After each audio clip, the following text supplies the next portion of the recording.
Olá, meus irmãos, aqui é o Padre Renato, com muita alegria. Está começando agora o nosso programa Evangelho do Dia. E eu peço licença para entrar aí na sua casa, no seu coração, com a palavra do Evangelho de hoje, Lucas capítulo 11, versículos de 14 a 23. O Senhor esteja convosco, Ele está no meio de nós. Proclamação do Evangelho de Jesus Cristo, segundo Lucas. Glória a vós, Senhor. Naquele tempo, Jesus estava expulsando um demônio que era mudo. Quando o demônio saiu, o mudo começou a falar e as multidões ficaram admiradas. Mas alguns disseram: é por Beelzebu, o príncipe dos demônios, que ele expulsa os demônios. Outros, para tentar Jesus, pediam-lhe um sinal do céu.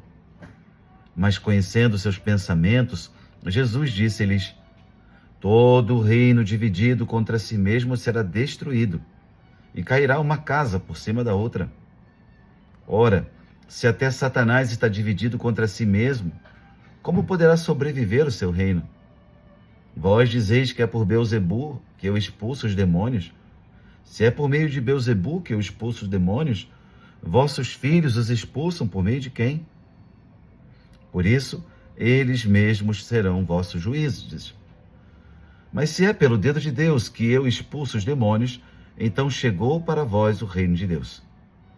Quando um homem forte e bem armado guarda a própria casa, seus bens estão seguros. Mas quando chega um homem mais forte do que ele, vence-o, arranca-lhe a armadura na qual ele confiava e reparte o que roubou. Quem não está comigo está contra mim, e quem não recolhe comigo dispersa. Palavra da salvação, glória a vós, Senhor. Meus irmãos, o Evangelho de Lucas, que acabamos de ouvir, capítulo 11 desse Evangelho, traz para nós esse tema do reino dividido, traz esse tema das divisões no nosso interior e no nosso exterior, na igreja, na comunidade, nas famílias. Tema forte, né? Tema da divisão, às vezes causada pelos outros, ou às vezes causada por nós mesmos. O trecho aqui descrito por Lucas traz uma acusação muito forte, né? Todo o capítulo 11 era um capítulo de oração. Jesus havia ensinado a oração do Pai Nosso e falado da importância, da confiança com que devemos rezar. Depois vai realizar a cura, né, desse homem mudo, diz aqui o versículo 14. E aí depois que o demônio havia saído, né, era um demônio que deixava esse homem mudo. Depois que o demônio saiu, o mudo começa a falar e todos ficavam admirados, né? E fazem essa acusação muito séria. Agora, não mais uma acusação de que Jesus estava descumprindo a lei do sábado, descumprindo a lei, né, dada por Deus a Moisés, trabalhando, né, no dia de sábado, e tantas outras acusações que fizeram. Agora, eles estão acusando Jesus de Beelzebu. Jesus, Beelzebu, príncipe dos demônios, estaria agindo em Jesus. Olha a gravidade dessa blasfêmia. Olha a gravidade dessa acusação, né? E mais ainda, outros ali à sua volta pediam mais sinais, pediam um sinal do céu. E Jesus, conhecendo seus pensamentos, diz o Evangelho, né? Vai falar então, dessa forma tão bonita, falar desse reino dividido, né? Desse reino dividido que vai ser destruído, né? Um reino dividido contra si mesmo será destruído e vai cair uma casa por cima da outra. Essa palavra nos leva a refletir sobre as divisões do nosso interior. Quantas vezes nós vivemos divididos, naquilo que sabemos e aquilo que vivemos, naquilo que nós conhecemos, experimentamos, né, da vida de Deus em nós e daquilo que colocamos em prática na nossa vida. Essas divisões, né, que acontecem no nosso interior e também no nosso exterior. Como eu falei, às vezes divisões fabricadas, produzidas por nós mesmos, outras vezes por pessoas à nossa volta. Ora, Jesus então conta, né, uma espécie de parábola aqui, né, vai contar essa história, né, de uma casa dividida. Ora, Que casa é essa, né? Que homem forte é esse que Jesus fala no Evangelho? Um homem forte e bem armado invade uma casa, né? E guarda a própria casa, seus bens, né? Ou seja, ele coloca ali tudo sob seu domínio. Esse homem forte e bem armado é o demônio. É ele que quer entrar na nossa casa e tomar os bens para ele. Porém, o texto diz também que há um homem mais forte do que ele. É um homem que vence-o, né? Arranca-lhe a armadura na qual ele confiava e reparte, né, o que ele roubou. Esse homem mais forte é Jesus. Esse mais forte, né? Esse que tem toda a força, esse que tem todo o poder, é Jesus.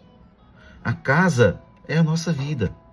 É a casa tantas vezes vulnerável, a casa tantas vezes exposta, a casa tantas vezes aberta às ações do mal. É a nossa própria vida, nossa própria alma. Quantas vezes nós provocamos isso, deixando com que a nossa casa, a nossa vida, seja uma presa fácil do maligno. Por isso Jesus termina no Evangelho de hoje, dizendo que não basta só crer nele, não basta só dizer que nós estamos junto dele. É preciso lutar pelos valores que ele ensinou. É preciso lutar por aquilo que é do interesse de Deus. É preciso ser amigo de Deus de verdade. Por isso ele vai dizer essas palavras tão maravilhosas: quem não está comigo, está contra mim. E quem não recolhe comigo, dispersa. Recolher com Jesus quer dizer abraçar os valores do seu reino. Não é simplesmente ficar indiferente, ou quem sabe dizer, bom, eu não posso fazer nada, isso não é comigo, eu não posso salvar o mundo, eu aquilo, e ficando assim na indiferença, ficando como que na omissão, né? Vendo as coisas que podem ser feitas e não fazê-las, né? Por isso Jesus fala, quem não recolhe comigo dispersa. É como se nós estivéssemos fazendo o mal. Isso mesmo, quando nós não fazemos o bem que nos caberia fazer, que está ao nosso alcance, tem a mesma proporção como se nós estivéssemos fazendo o mal. Essa palavra tem que nos fazer refletir nas nossas escolhas, nas nossas decisões, no nosso fomentar a cultura, né? O que nós de fato propagamos? Qual é a cultura? É a cultura do reino dos céus? Na moda, nas músicas, naquilo que produzimos para a sociedade como um todo, em formas de cultura, de entretenimento. Nós produzimos coisas para o reino dos céus? Nós ajuntamos com Jesus ou nós espalhamos? Porque muitas vezes nos perdemos aí. São nessas coisas do cotidiano. Ah, padre, mas isso não tem nada a ver, todo mundo faz, a sociedade vive assim. O mundo pagão tem valores contrários ao nosso mundo cristão. Ser cristão, muitas vezes, vai ser entrar pela porta estreita. Melhor, na maioria das vezes, né? Vai ser renunciar a tantas coisas que o mundo oferece. Porque se for para viver como todo mundo vive, que cristianismo é esse? Que diferença faz ter conhecido Jesus? Mas o fato de abrirmos mão a tantas coisas que o mundo oferece por amor do reino dos céus, é aí que está a nossa escolha por Jesus. Por isso, o reino dividido, a alma dividida, a pessoa dividida, né, ela não subsistirá. Vamos pedir ao Senhor hoje essa graça. A graça da unidade do pensamento com o coração, a unidade da nossa vontade com a vontade de Deus, dos nossos interesses com os interesses de Deus. Por isso eu quero convidar você a comentar no Evangelho de hoje, comentar aí nesse chat, comenta aí, os meus interesses são os interesses do reino de Deus. Os meus interesses são os interesses do reino de Deus. Com essa palavra eu quero abençoar você e a sua casa, invocando a bênção do Deus Todo-Poderoso. Ele que é Pai, Filho e Espírito Santo. Amém.